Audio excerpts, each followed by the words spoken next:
And so you do go into 25 of those principles. Is there one that sticks out for you that you like to share here today?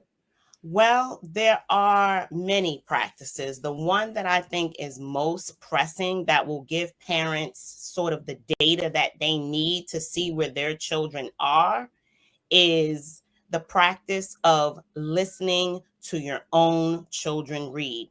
What if you gave your child a small book, a passage, a list of words? What if you gave your child that to read and then you listen in and recorded what we call the miscues? Miscues are errors. So if you know that your child is struggling with vowels, digraphs, consonant blends.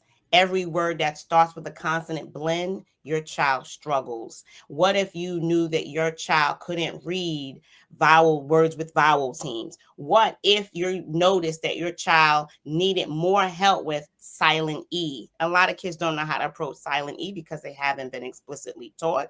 Mm-hmm. So I want to impress upon mothers to listen to their children read. So I have this freebie that I love to offer your audience, Please do. so that they can use the assessment to find out exactly where their child is struggling. That's the first step.